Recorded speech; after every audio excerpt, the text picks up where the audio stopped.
तुम्हारे इस रिश्ते में कोई ज़रूरत से ज़्यादा ओवर प्रैक्टिकल हो रहा है और एक ज़रूरत से ज़्यादा इमोशनल हो रहा है। दिक्कत ये नहीं है कि तुम दोनों के बीच में प्रेम नहीं है, फ़र्क सिर्फ इतना है कि तुम्हारी लव लैंग्वेजेस अलग अलग है।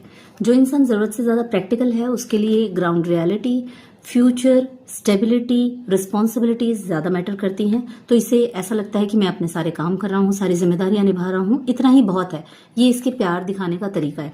लेकिन जो तुम में से ओवर इमोशनल है उसे ऐसा लगता है कि इसे समय चाहिए, इसे बातें करनी है, इसे अपनी शेयरिंग करनी है, समय समय पर रीअश्योर होते रहना है इसे। और यहाँ पे तुम दोनों के बीच में मतभेद हो रहा है क्योंकि तुम दोनों एक दूसरे की लव लैंग्वेज को समझ नहीं पा रहे हो और इसके कारण लड़ाइयाँ बज रही हैं आपस में। सबसे पहले तुम दोनों को आपस में बैठ करके ये डिसाइड करना पड़ेगा कि क्या तुम एक दूसरे के साथ अपना फ्यूचर देखते भी हो, क्या तुम दोनों को एक दूसरे के साथ अपना जीवन जीना भी है।